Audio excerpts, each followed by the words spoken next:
Hello everyone, and welcome back to my channel. Today we're going to be reviewing this guy right here. This is the Voyager XL by Cold Steel. Now, this knife is quite large, and before I start this review, I'm going to give you guys a little bit of a size comparison here, just because the camera is not doing this guy justice on just how big this is. So this is the Spyderco Bug.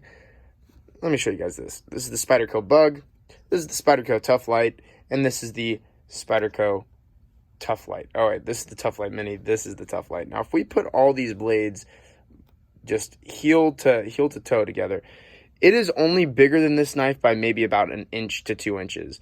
So that's kind of scary. A couple more size comparisons for you guys. Here's the Spyderco Endura, kind of already a big knife that's getting dwarfed by this guy. Same with the ZT-0452 CF, also a big knife that's being absolutely dwarfed. Now, a knife that a lot of people own, so this will probably help you guys understand how big this guy is. This is the Paramilitary 2, kind of also a bigger knife, but the fact that it's also being extremely dwarfed by this guy is just really sad. But just to show you guys a couple knives that are actually in this guy's size class, just so you guys can really get an idea. Here's the Opinel number 12 and the Frenzy, also by Cold Steel. And as you guys can see here, these are a little more in its size class, but that does not make this guy small. These are definitely three of some of the larger knives that I own. So let's keep that in mind when we review this. This guy is quite big. I almost took the Voyager off there. Anyways, now without any hesitation, we're going to go over what I like and don't like about this knife, and if I can recommend it for you guys. Now, first of all, what I like about this knife. The ergonomics are actually quite good. It's kind of surprising. I'll talk more about it later, why that's surprising, but the ergonomics are really, really good, and three different types of grip. So you got your choke up grip, your kind of just regular grip, and then your choke down grip, good for chopping, stuff like that. Every grip is ergonomic. There's not a single one of these grips that aren't ergonomic, so that's really, really nice.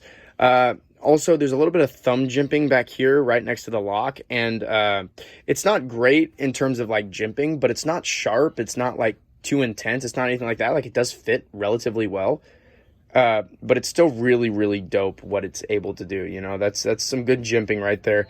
It doesn't necessarily work the best as jimping, but it's still, you know, not uncomfortable, so that's kind of nice. Again, nice, very ergonomic. Next will be the blade. The blade shape on this is super duper practical, and I really, really do find a lot of use out of it. And it's because that secondary point on the Tanto blade really goes in and just cuts really well. This guy is definitely a good cutter. Now, just so you guys know, I'm not a huge Tanto guy in most circumstances, just because it looks a little murdery. But in certain cases, it definitely does work. And again, it's a pretty practical blade shape. You know, very, very practical, very similar to like a Wharncliffe. Wharncliffe are also very, very practical in my opinion. Next, the blade steel is AUS 10A. Now, I like AUS 10A. As you guys know, I hate on AUS 8 a lot. I don't like AUS 8. It doesn't sharpen very well. You know, as I said in my Tuff Lite review, and as I said in my Ontario Rat review, it's just not a great blade steel. But AUS 10A, quite a bit better, holds an edge a lot better, and is just overall a better steel. Now, it doesn't hold a super fine edge like an S35 VN, but it still holds a pretty good edge for a good long period of time. Now, another thing I like about this knife is the triad lock here. Now, the triad lock is a just absolutely phenomenal lock. It's good to go. It is a hard use lock if there ever was one. This guy could go to World War III and come out completely unscathed. So that's just the coolest thing I've ever seen, is the fact that Cold Steel's made this lock as strong as they have. And the triad lock's one of the best locks. I mean, as you guys know, on this Tuff Lite Mini and on the Tuff Lite, I also complimented that. But on this one, it's got full steel liners, which is also a positive. So this triad lock is even stronger. Now, another thing I really like about this knife, and probably one of the best parts about this knife, is that it was made by Cold Steel. Cold Steel just knows how to make large folders, and they know how to make them good.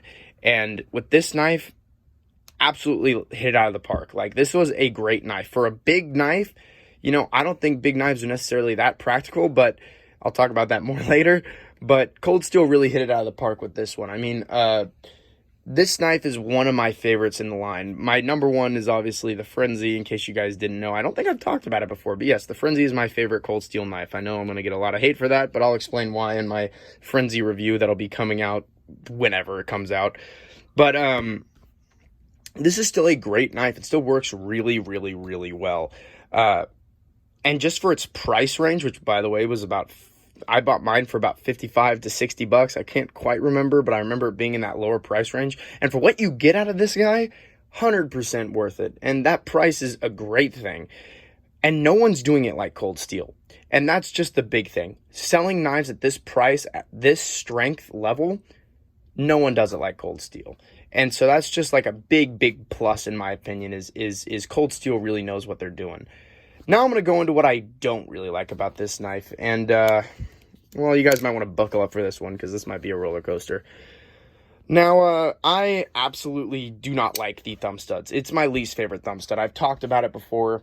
I don't like the thumb studs on here. They are so incredibly just weird and way too thin, and it digs into your thumb, and it's not that comfortable. And for this guy having such a hefty blade, I mean, look how thick that blade stock is mixed with how just overall long this blade is. I mean, this is about a 5 to 5.5 inch blade using just this tiny little peg. And I mean, you got like the Frenzy here. The Frenzy has a very big thumb stud that's very, very comfortable. Yet you put this one on a knife that's going to get probably more harder use than the Frenzy. So this just didn't make any sense to me why they did this. And they also put it in the cutting path.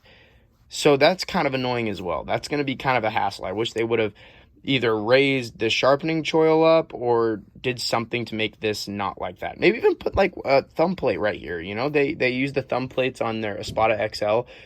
And I would have liked to see that on here, but unfortunately it didn't come on here. So that's a shame. But that's kind of my first little bad. My next is the handle. The handle jimping. I don't know if you guys can see this. This texturing is super duper coarse and rough.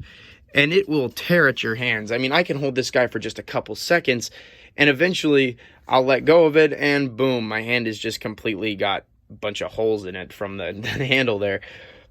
I just wish they smoothed that out a little bit. Would have been a lot more comfortable, but, you know, it's whatever. Now, another thing, although I love the triad lock and it works for me, for certain people, it might be a little tough to close. I mean, you got to push this guy down a pretty fair amount, and then there it unlocks. So you got to push it down quite a bit, and it's very hard on the thumb if you're not used to it like I am. So just keep that in mind. I know a lot of people might not be a fan of that. I like it personally because my thumbs are used to it, but a lot of people's aren't. The next thing I don't like about this knife is the pocket clip. Now, I don't like the pocket clip for a number of reasons. First of all, look how much knife is sticking out of your pocket. That is an inch of knife sticking out of your pocket. That's terrible. I mean, you should not have this much knife sticking out of your pocket. People can literally pretty much see what you're carrying at that point.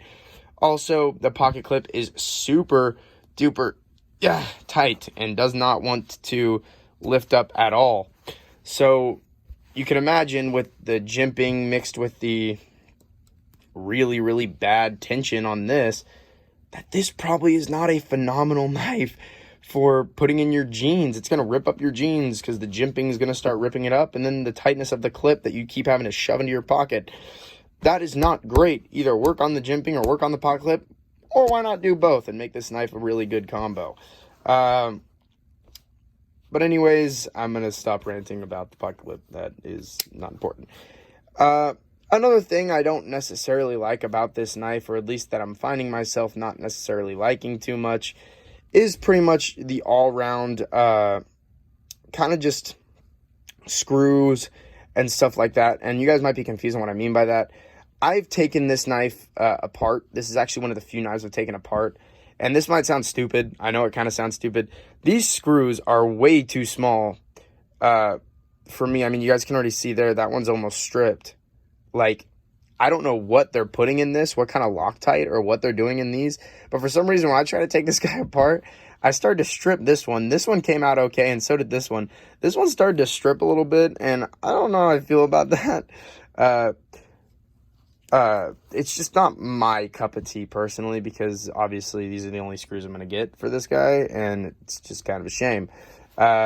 it's leaving me not to be able to take this guy apart, which, sucks, but at the same time, it's whatever, At the end of the day, we don't all have to take apart our knives. I just do it because why not? I like to see the internals of my knife. It makes me happy.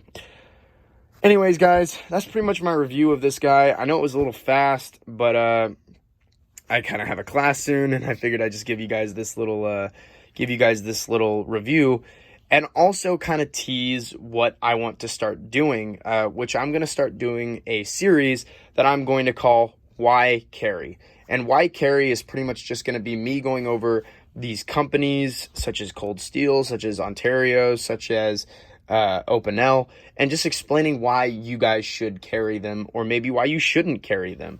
There'll be little quick videos and just me going over the company and some of the knives in their line, or at least the knives that I own, and a couple that I've been able to hold. So be looking out for that. I might start that series maybe sometime next week. Who knows?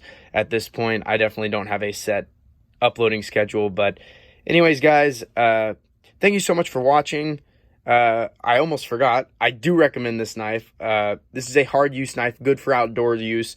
But I almost forgot that part.